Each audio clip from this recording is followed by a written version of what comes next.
La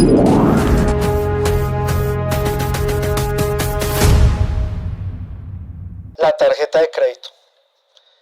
Es una trampa, amigo, enemigo, cómo manejarla, tenerla, no tenerla. Hola, bienvenidos a Innovar Podcast, el podcast del Grupo Educativo Empresarial Innovar. El día de hoy nos acompañan Jenny Salcedo, nuestra directora del departamento académico, y una persona que es de esas personas raras que saben de números, que saben de finanzas. Y no solamente eso, sino que lo sabe explicar muy bien. Mi profesor de la universidad en el MBA, un durísimo en pedagogía, en finanzas, Felipe Hernández del Alba. Profe, bienvenido. Muchas Jenny, gracias, bienvenida. Oscar. Muchas gracias. Jenny, encantado de estar con ustedes. Muchas gracias por esta invitación. No, bienvenido, profe. Mi profe, venimos en calentito, ¿cierto? Venimos de un rigor que acabamos de dictar el seminario Finanzas para no financieros del Grupo Educativo Empresarial. Cuéntame cómo te fue, cómo te sentiste, cómo fue la interacción con el público. Bueno, no, me sentí muy bien. Y primero que todo, pues agradecer al Grupo Innovar este espacio y compartir con su población educativa. Fue una experiencia interesantísima. ¿Qué te puedo decir? Siempre las personas con respecto a las finanzas tienen a veces ciertas como predisposiciones. A veces las personas piensan sabérselas todas, que yo sí manejo bien mis finanzas, pero lo interesante del seminario que acaba de pasar es que ve uno personas que tienen alguna experiencia y otras personas que definitivamente no. Y en el caso de Latinoamérica, específicamente en Colombia, hablemos que la educación financiera todavía nos falta mucho por avanzar. A veces el tema de las finanzas solamente las personas las circunscriben a las empresas. Y resulta que la principal empresa en las finanzas es desde la familia, desde las personas que generan sus ingresos. Ahí arranca el concepto de las finanzas y saberlas gestionar. Entonces, pues en el espacio que compartí con los estudiantes de Innovar, pues veo que hay de todo un poco. Y eso siempre ha pasado. Entonces, yo pienso que ahí hay un trabajo muy interesante por hacer. Un tema de educación financiera que hay que seguirla trabajando, hay que seguir aportando y desde luego crear estos espacios como lo hace el Grupo Innovar para generarles ese valor agregado a los estudiantes. Venga, profe, yo lo conocí a usted en la universidad, me dictó una clase de finanzas, buenísima por cierto, y le agradezco por compartir con los muchachos de Innovar, con mis muchachos ese conocimiento. Pero usted, ¿por qué se fue por el lado de las finanzas? ¿Por qué decidió la docencia y enseñar sobre ese tema? Pues Oscar, cuando empecé mi carrera, yo estudié administración de empresas. Una de las materias que me llamaba muchísimo la atención en las finanzas, las matemáticas y todo lo que hay, digamos, debajo de ese gran paraguas de las finanzas, como las matemáticas financieras, la evaluación financiera de proyectos, etcétera, etcétera. Me llamaba muchísimo la atención y fue yo creo que por ahí que empecé a decir, oiga, esto me interesa. Entendía, digamos, la importancia de toda actividad, no solamente de la persona, sino en la actividad empresarial, que definitivamente los resultados se miden es con números. Entonces tal vez ahí empecé a tener como la afinidad con esos números y finalmente pues me fui por ese carril. Empecé a tener, digamos, mi primera experiencia laboral. Empecé como analista de crédito de una gran empresa de leasing aquí en Colombia. Y bueno, y eso, digamos, también aunado en que el tema de la academia me ha encantado. Entonces, pues terminé compaginando las dos cosas. Chévere. Y pues ya he tenido varios años de experiencia y soy un apasionado de lo que hago, que es la docencia, la cátedra. Toda la vida me ha encantado. En Innovar decimos, somos lo que medimos. Y ahorita que hablabas de números, es importante eso porque ciertamente los números es un tema que muchas veces creemos que es una cosa de contadores, de financieros, pero realmente nos atañe a todos. ¿Por qué crees que es tan difícil hablar de la plata, hablar del dinero, de cómo administrarlo? Yo pensaría que es difícil para las personas hablar de finanzas porque ahí hay un tema, hay una palabra que lo define todo y es la responsabilidad. Y muchas veces en las familias, en las empresas, esa responsabilidad de administrar la plata pues recae en una sola persona, en una sola área. Da miedo, Claro. da susto, sobre todo cuando no se conoce, no se tiene la información debida para tomar decisiones de negocios informadas. Y eso genera a veces mucha predisposición. Eso no es conmigo, de pronto lo que comentábamos ahora en el seminario, eso es con la persona que tiene más facilidad para los números, el que le queda más fácil entender las finanzas, sea en la empresa o en el negocio que yo tenga, o sea en mi núcleo familiar, en las finanzas personales, no. Yo prefiero que mi hermana me maneje, por ejemplo, las finanzas, o mi hermano que es muy bueno, pero eso definitivamente es una responsabilidad personal. Las finanzas son personales también. Las finanzas son muy interesantes y son muy bonitas en la medida en que estemos informados. Y lo interesante de eso es que pues, los números miden todo. Una buena decisión pues, va a tener unas muy buenas retribuciones y unas muy buenas satisfacciones. Yo siento que la palabra clave ahí, y usted le dijo, profe, es temor. Porque, a ver, generalmente en las familias no se habla de, ¿y si me muero? Ah, no hablemos de eso, que eso es llamar a la muerte. Sí, total. Así es. Y no hablamos con la pareja de, ¿y si nos separamos? Porque, no toque madera, porque está insinuando que usted y yo no vamos a durar para toda la vida. Entonces, ¿cómo cambiar ese chip? Yo creo que a todos nos pasa, de que hay temas sensibles que se vuelven más bien tabú. Ujú. Y el dinero es uno. Y nos aterra, sobre todo el tema del dinero, porque yo no quiero que me vea como un interesado o más bien que me vea como un tacaño o que pensará que es que me quiere quitar todo y si no hablo en la familia con los niños o con los hijos, que se ha escuchado la típica pelea de hermanos por terrenos Correcto. y son temas tabú que evidentemente en algún punto se tienen que tomar se tienen que tener esas conversaciones incómodas, pero ¿cómo hacemos, profe? ¿Cómo hacemos para...? Mira, una de los retos que tienen las entidades de educación es lograr enseñar las finanzas de una forma muy digerible, muy entendible. En la medida en que la persona que ha tenido siempre esa predisposición a entender las finanzas, se le explica de forma mucho más digerible esos conceptos, va a empezar a dejar de tener miedo y sobre todo va a empezar a entender la importancia de manejar sus propios recursos, los recursos de una familia, los recursos de una empresa.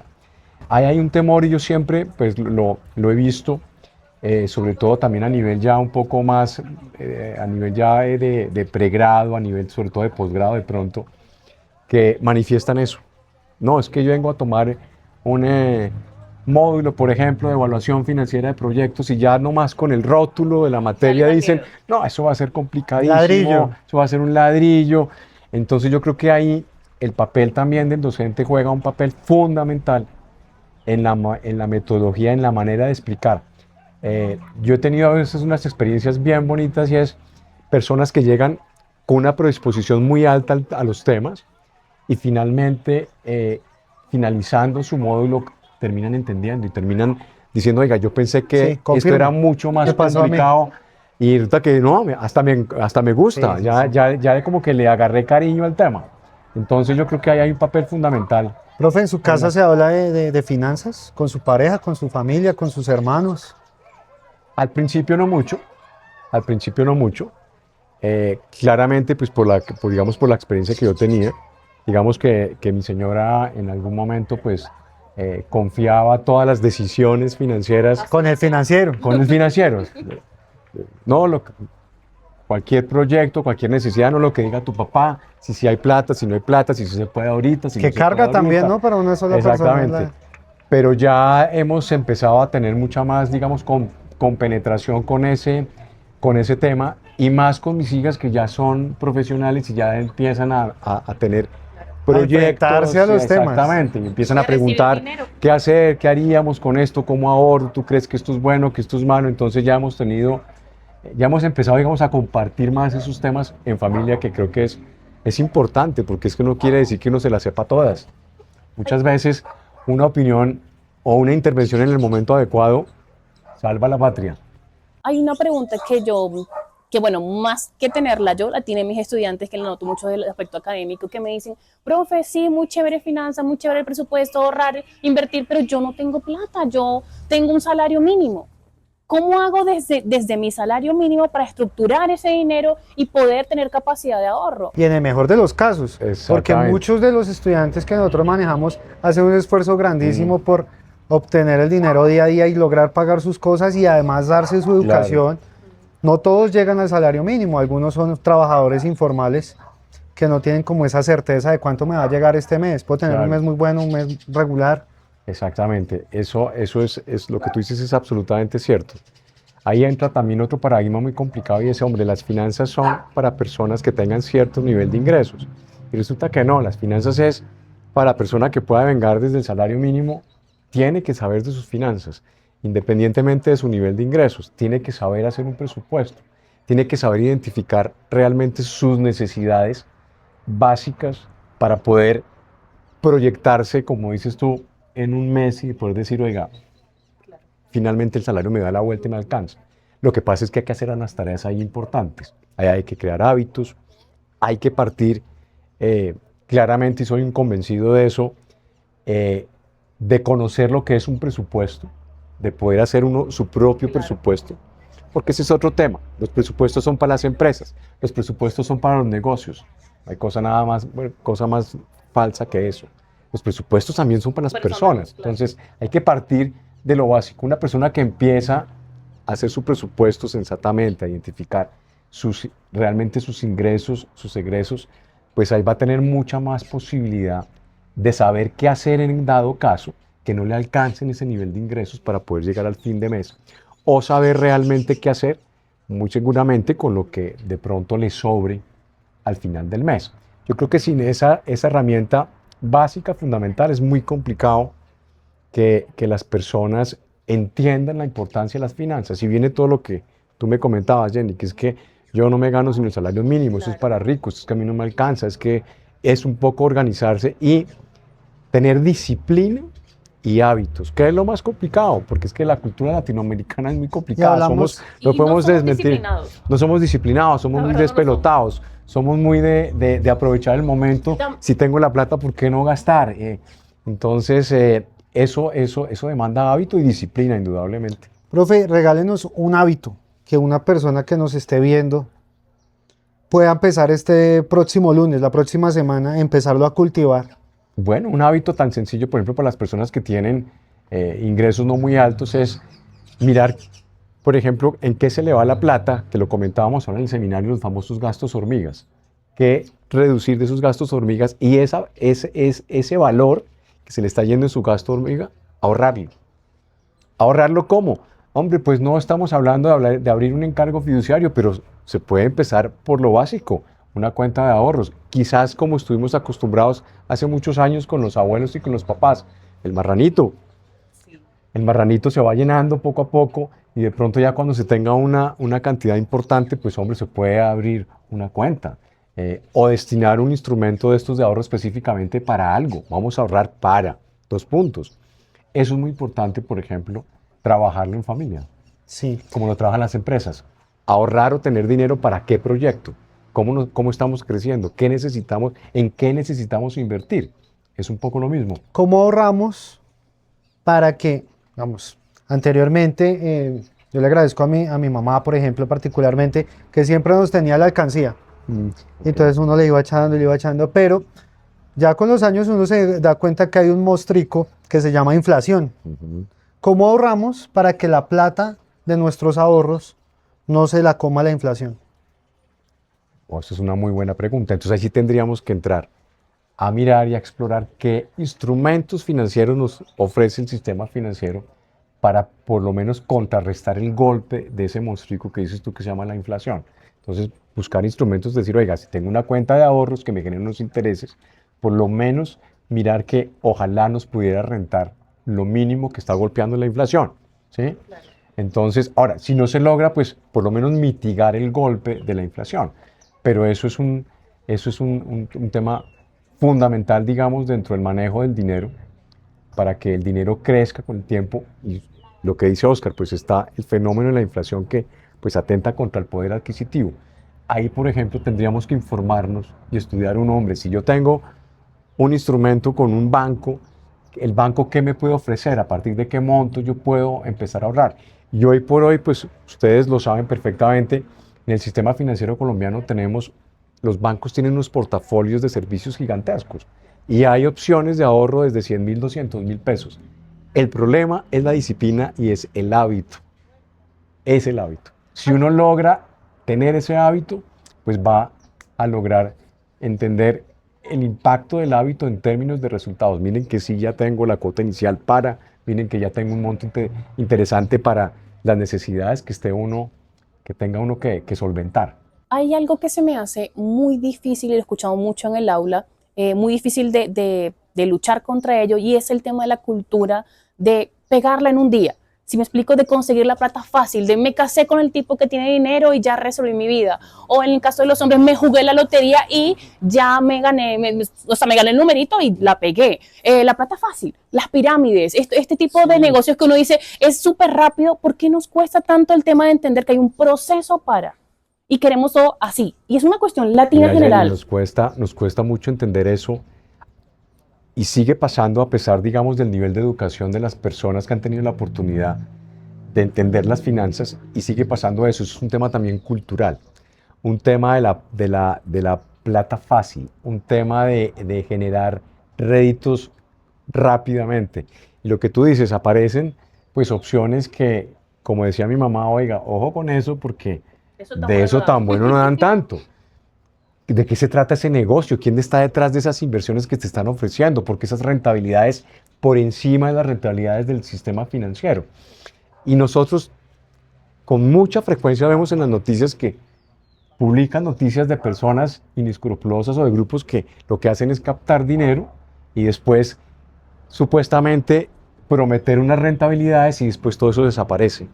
Es un tema cultural, pero en la medida en que tengamos, lo que vuelvo y repito, un nivel de educación financiera más contundente, eso hace que se genere una barrera contra esas decisiones, como lo hablábamos en el seminario, esas malas decisiones, el querer ganar réditos e intereses de forma rápida y sobre todo de forma abundante. Uno sabe perfectamente cómo se están moviendo, si tienen la información, las tasas de interés que te ofrecen los bancos. Entonces dice uno, ¿cómo así que si me están ofreciendo el 10% efectivo anual en un CDT por esta misma cantidad de dinero, me están ofreciendo otra opción donde me están ofreciendo el 20, el 25%? Entonces, ¿y cuál es el riesgo? ¿Y cuál es el riesgo? Uno mitiga el riesgo conociendo la fuente de esos réditos. Si no conoces la fuente o te confías de esa fuente, pues Es que vas es a muy tener un triste, riesgo altísimo de muy poder triste la perder. gente. Hablamos de que cuesta mucho ahorrar, pero cuando ya se logra tener unos ahorritos, uno piensa en invertir. Uno dice, bueno, me voy al all-in, como dicen, voy a meter todo. Y si lo dijiste tú, o la rompo o no la rompo. Y la mayoría de los casos no la rompe porque se meten en una pirámide, se meten en una inversión de alto riesgo y nadie les va a responder. Entonces, el tema de los hábitos me parece interesante porque es tener paciencia, eso no es de afán, es de construir un patrimonio de a poquito. Y hoy estuvimos en nuestro seminario y usted hoy habló de todos estos temas, los muchachos salieron súper contentos. Tenemos un grupo muy heterogéneo y de todas las edades, de todos los estratos, Así es. De diferentes carreras, pero hay mucho en común entre ellos. ¿Cuáles son las preguntas que más le hicieron hoy, profe? O sea, ¿qué es lo que más les duele a estos muchachos de innovar? Lo que más les duele, quizás lo que detecté de pronto es no poder ahorrar. Cuando hice la pregunta de los que estaban ahí presentes, cuántas personas estaban ahorrando, si te diste cuenta, fue un porcentaje muy bajito.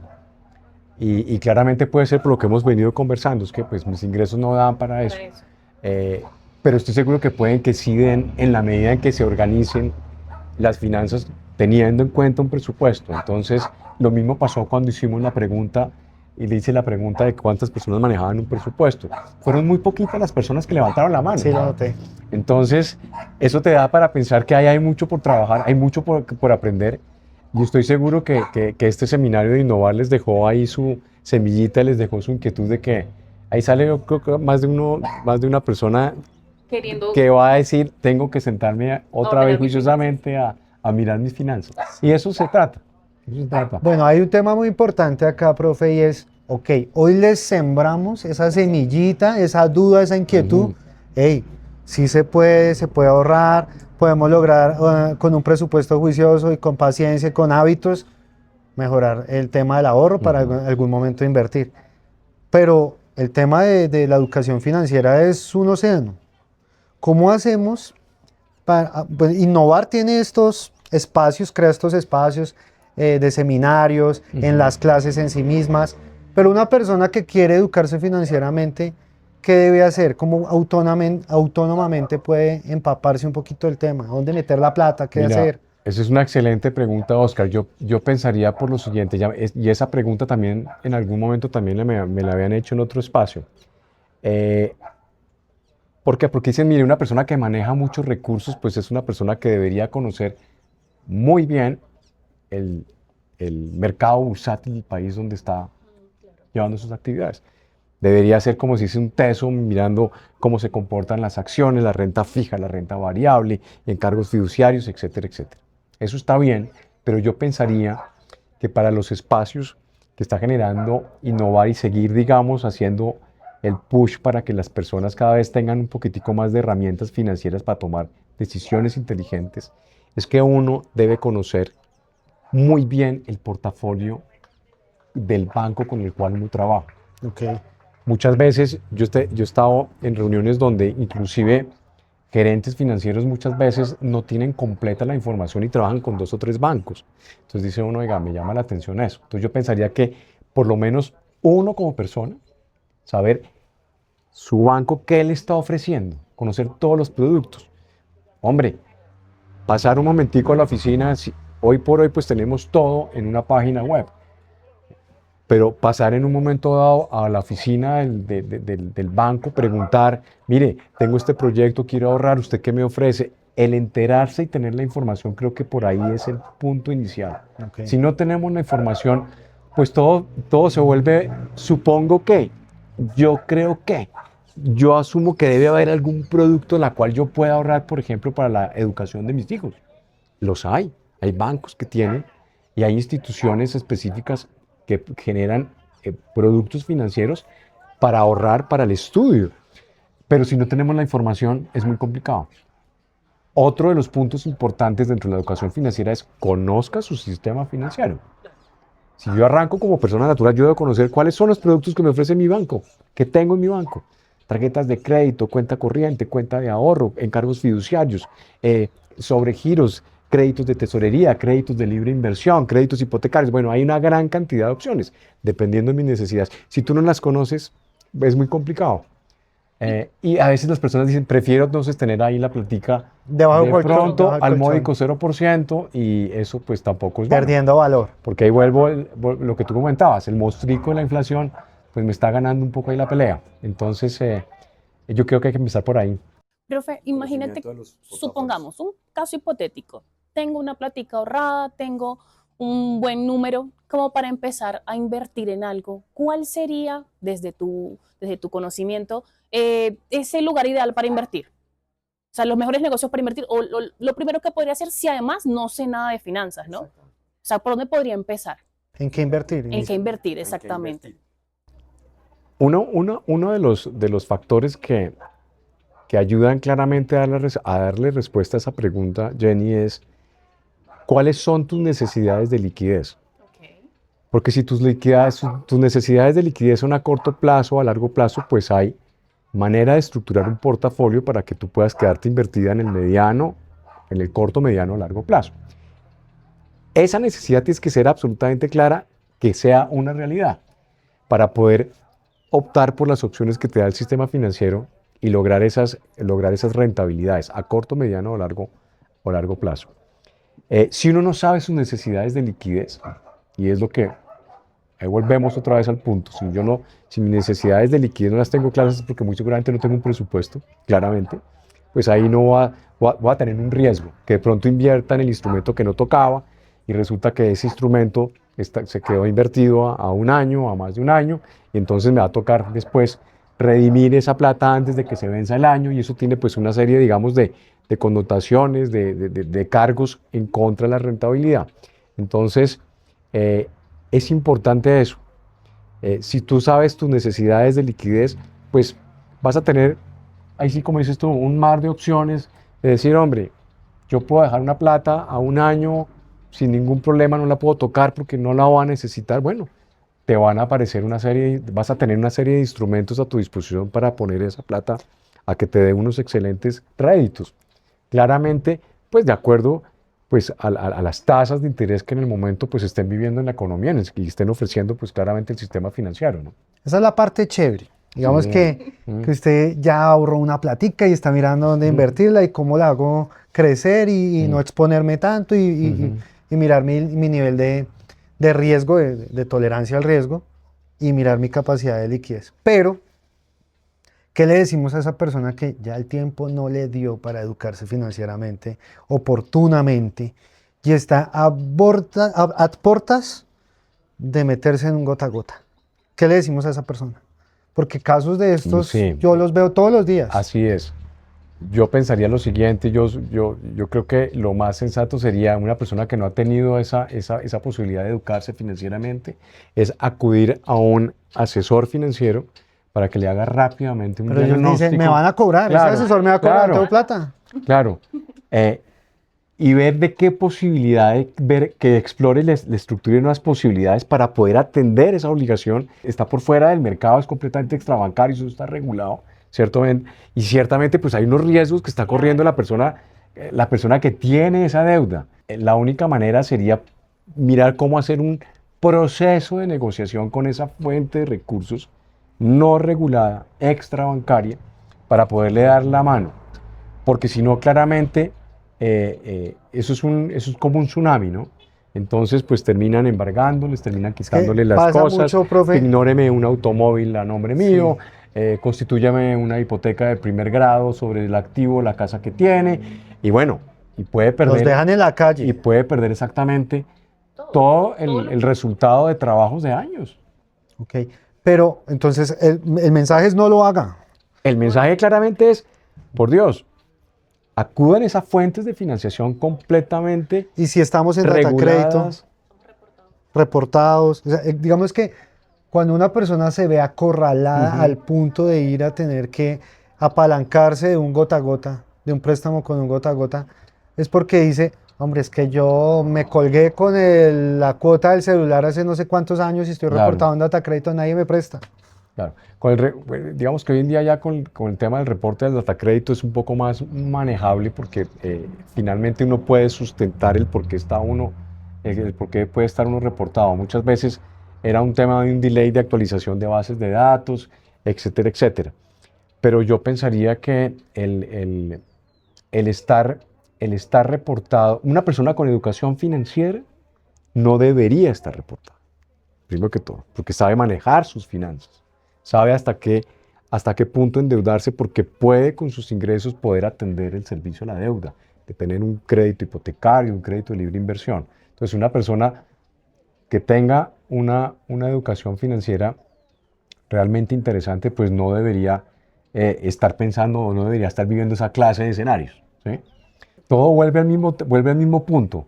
La educación financiera mitiga esto, por ejemplo, esa situación. No caer ahí. No caer ahí. Yo entiendo muchas veces que por la premura de que me van a embargar, de que no sé qué, entonces voy y pido el préstamo. Tapa un hueco con otro. Tapa un hueco con el otro, y eso lo que se genera es que se vuelve una bola de nieve y en un momento dado, pues hemos escuchado casos de personas pues, que llegan a tomar unas decisiones completamente extremas, hasta de quitarse la vida porque dicen ya perdí absolutamente todo, ya todo lo que produje a través de un trabajo y un esfuerzo se perdió. Entonces, y se trata nunca de llegar a eso. Entonces, por eso es tan importante la educación financiera.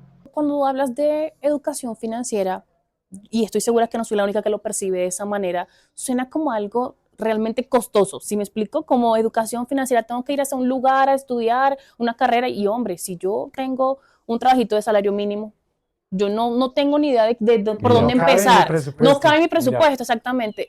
Perdóname que te interrumpa. Podemos acudir a las redes, o sea, sencillamente al internet, que es lo más... ¿hay alguna página, mira. algún lugar donde tú nos puedas recomendar? Claro.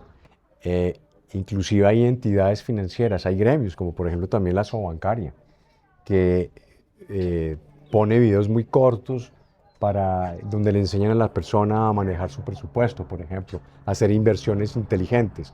Hoy por hoy la gran ventaja que se tiene gracias a la tecnología es que en un clic tú puedes buscar tutoriales, puedes encontrar videos en YouTube que te pueden claramente explicar cómo armar un presupuesto para una persona que no tiene idea alguna, que no haya tenido idea alguna de finanzas. Lo puedes hacer. Entonces, yo siempre digo que es el hábito, ¿no? Y digamos, es la disciplina. oye uno muchas personas, sí, yo algún momento me va a tocar hacer un curso de eso Entender. para poder entender, pero mientras tanto que eso se maneje así. Ahí es donde hay que tocar romper esa decisión de que mientras tanto eso se maneja así, no. Vamos, hacemos el curso, si tiene la posibilidad de hacer tomar un espacio y documentarse y entenderlo, fabuloso. Pero lo puede uno ya hacer de Internet forma es autónoma. gratis. Lo puede uno hacer ya de forma autónoma, ¿no? Hoy, con el mar de información que tenemos en Internet, encuentra uno muchas páginas especializadas donde hay expertos financieros que ponen a disposición su conocimiento vía Hay tutoriales, influencers también. influencers que hablan. En Colombia tenemos influencers financieras financieros y financieras Profe, ahí está la muy invitación para interesantes. que empiece a influenciar a todos estos muchachos por Así redes. es, bueno, muchas gracias. Lo tendré en cuenta Claro, usted tiene Tiene ese deber también. Sí. Profe, la tarjeta de crédito. ¿Es una trampa, amigo, enemigo? ¿Cómo manejarla? Sí. ¿Tenerla, no tenerla? La tarjeta de crédito, como lo comentamos en el seminario, puede tener dos fases, la parte buena y la parte mala. La parte buena es cuando uno logra apalancarse o financiarse con las instituciones financieras a cero costo. Por ejemplo, hacer una compra con la tarjeta de crédito a una cuota. O sea, voy y merco. Exactamente, Es una buena estrategia. una buena estrategia. Pero acordémonos que esa cuota hay que pagarla el mes siguiente, ¿cierto? Entonces hay que tenerla en cuenta dentro del presupuesto de gastos, que eso es lo que hacen muchas personas que no lo tienen en cuenta. Otro error, necesidades básicas atendidas con tarjeta de crédito. Eso es un error gravísimo.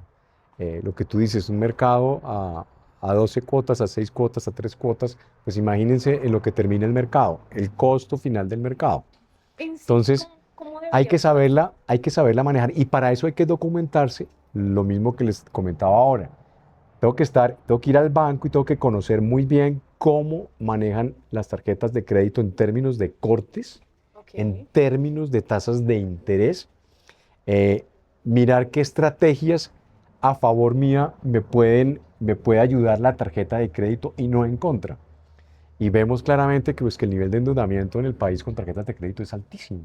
Por no saberlo manejar. Por no saberlo manejar. Y se vuelve una bola de nieve, se vuelve una bola de nieve.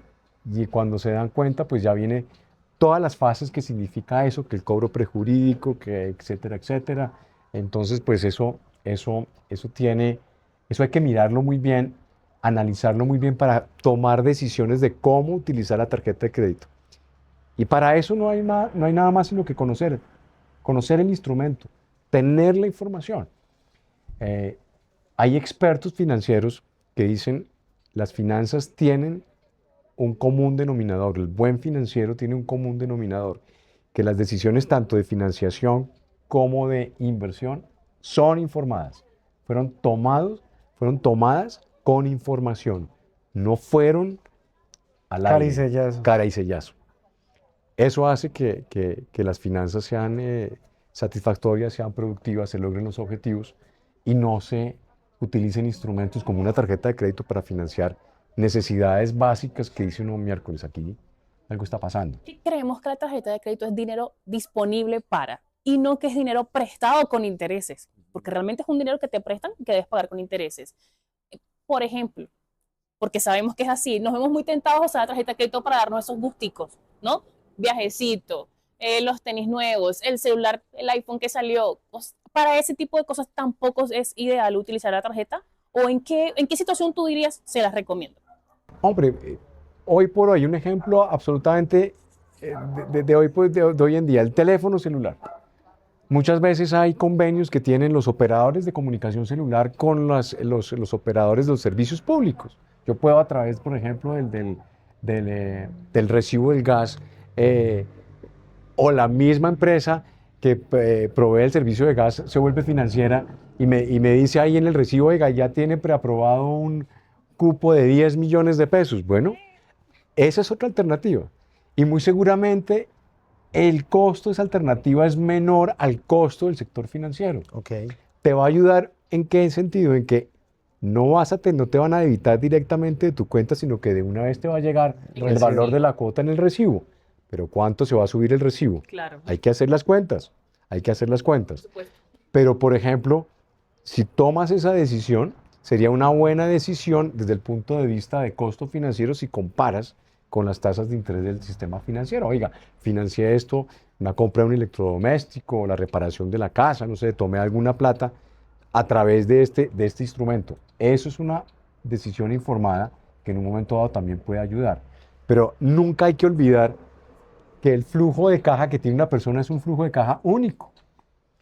Y si tomaste la decisión que no tocaba en el momento, pues ya el mes entrante estás aumentando tu gasto por ese gusto que te diste en el momento que no tocaba darte el gusto, pero te lo van a cobrar el mes entrante. Entonces tus gastos aumentan, tu saldo al final del mes se van a ver afectados, de pronto tu cuota de ahorro ya no la vas a poder hacer porque esa cuotica de ahorro, el 70% se la comió ese gustico que te diste con la tarjeta de crédito. Entonces eso es un juego, y yo también a veces lo veo como un juego, pero tiene que ser un juego informado y tiene que ser un juego inteligente para no caer en esas tragedias que muchas veces pues puede afectar claramente la estabilidad, digamos, de un núcleo familiar, ¿no? Claramente, pues imagínate en una empresa lo que puede llegar al impacto que puede dar, ¿no? Como pudiste ver ahí en el seminario, profe, hay muchos jóvenes, o sea, hay de todas las edades, pero hay muchos jóvenes. Yo he notado que muchas personas empiezan a educarse financieramente, pero ya están reportados en data de crédito, ya han cometido los errores. ¿Qué le decimos a este muchacho de 17, 18 años en adelante que va a empezar a crear su vida crediticia? Mira, ¿Qué le decimos? ¿Cómo crearla? ¿Por dónde empezar? ¿Y qué hacer y qué no hacer? en los espacios que yo he compartido con los estudiantes, traer ejemplos reales. El ejemplo real es contundente. El ejemplo real genera tal impacto que la persona dice, es claro lo que me están exponiendo y el viacrucis que está viviendo, que vivió esta persona por haber financiado, por haber tomado esta decisión. Los ejemplos reales son clarísimos. Por eso en el seminario un poco hablaba también de mis experiencias cuando empieza uno a volverse autónomo financieramente, ¿no? Y cuando toma uno decisiones erradas. Entonces yo creo que es traer casos de la vida real. Y fíjate que no solamente con los casos, muchas veces encuentra uno la posibilidad de encontrar herramientas que le ayuden a uno a tomar la decisión. Por ejemplo, simuladores financieros. Okay. Los bancos muchas veces, aportando la educación financiera, montan en sus páginas estos instrumentos para que la persona diga, oiga, voy a financiar esto de este monto a tal plazo, muestre a ver el banco que me está ofreciendo, miro, entro en los datos, comparo costos y digo, oiga, me interesaría esto, me parecería esto más provechoso, cuántas veces pago menos esto que lo otro. Y finalmente, digamos, los bancos generan sus productos financieros, pues porque esa es la competencia. Los bancos compiten con sus portafolios y es hacer productos que finalmente identifican como necesidades en el mercado y los bancos diseñan ese producto a esa medida de las necesidades y así es que están compitiendo en un mercado. Entonces dicen, no, de pronto te llega a ti en tu extracto de tarjeta que el banco acaba de lanzar un producto de ahorro, por ejemplo, para la educación. Oh, bueno, entonces eso es, pero hay que estar informado. Nos da aburrición leer los flyers que nos llegan en los extractos de la tarjeta de crédito. Nos da aburrición leer ahí en el celular el flyer digital que llegó y eso después lo leo, no sé qué. Entonces eso es importante, y eso es un hábito, saber uno, tener uno la disciplina de consultar la información. Si no, pues tiene un espacio para eso. Ahora, por lo que he entendido, he aprendido, porque también he aprendido mucho, ¿vale? Es que esto es una cuestión de, primero, responsabilidad. Yo diría que más que responsabilidad, disciplina, ¿correcto? Tú me corriges si estoy errada. Disciplina, ¿cierto? Es lo primero para que ustedes tengan un presupuesto. Disciplina, responsabilidad y también el acto de hacer introspección y revisar, hombre, yo estoy gastando más de la cuenta.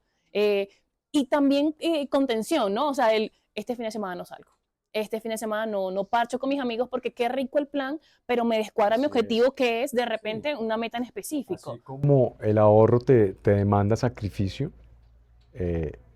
esos ejemplos que acabas de poner, Jenny, pues eso demanda sacrificio. Me voy a restringir en estos gastos, en mi tiempo de ocio, en darme ciertos gustos, pues no voy a hacerlo este mes, de pronto lo va a proyectar para el semestre entrante. Y claramente en las finanzas con los presupuestos, pues claro, si uno tiene capacidad de ahorro, el ahorro tiene que tener tiene que tener una justificación. ¿Ahorrar para qué? ¿Cierto? Dependiendo del momento de la vida en que esté uno, ¿ahorrar para qué? Los Para propósitos. los propósitos de vida, exactamente. Pero el propósito de ahorro sí o sí te demanda sacrificio. Pero también tienes fondo de que- emergencia, ¿no? Claro, Porque muchas Claro veces, que sí. seamos honestos, yo me voy a incluir en la colada porque también hay que hablarle con la verdad a la gente. no, Uno ahorra para un viajecito, mis vacaciones ricas, me voy, divino. Pero si en ese viajecito me enfermo, no tengo para eso. Si antes de eso me pasa algo, no tengo para eso. Y creo que también es importante que el tema del ahorro no es solamente para lo que tú quieras construir, sino también para el caso de que existen emergencias, correcto. obstáculos. Qué chévere Bueno. sería. Lo estás comentando, la tarjeta de crédito puede ser, por ejemplo, utilizada para eso. Hay personas que tienen tarjetas de crédito con muy buenos cupos, Solo para emergencia. pero dicen, no la toco sino solo para casos eventuales, para casos fortuitos que definitivamente un accidente, una enfermedad, algo que diga uno, eso no lo tenía presupuestado, no hay nada que hacer, echemos de la mano la tarjeta de crédito. Buen punto, muy buen Ok. punto. Oiga, profe, muchas gracias por todo ese No, a ti, conocimiento Oscar. que nos ha compartido. Esta es la segunda parte porque la primera parte fue en el seminario. De todas maneras, Así en el es. canal de YouTube de Innovar Podcast van a encontrar ese seminario que dictó el profe Felipe para nuestros chicos de carreras técnicas de Innovar. Profe, de verdad, necesitamos abrir más espacios de estos porque, Muchas gracias, seguro como que sí. decíamos, esto es un océano. Estoy a tus órdenes para colaborarte. Claro que sí, es importante porque que no solamente se quede en un espacio que se compartió un par de horas y se olvidó, porque hay que crear el hábito y hay que estar diciéndole a las personas, empiece a madurar en su educación financiera, porque pues si no se queda todo en un intento Hay y que ahí profundizar. muere. Sí. Muchísimas gracias, profe Felipe. De No, a verdad, qué ti, rico conocerte, qué Jenny, rico estar muchas contigo, gracias qué por rico este aprender espacio, de ti. de Y verdad. nada, los esperamos pronto. Espero que les haya gustado muchísimo. Y bye bye. Esto fue Innovar Podcast.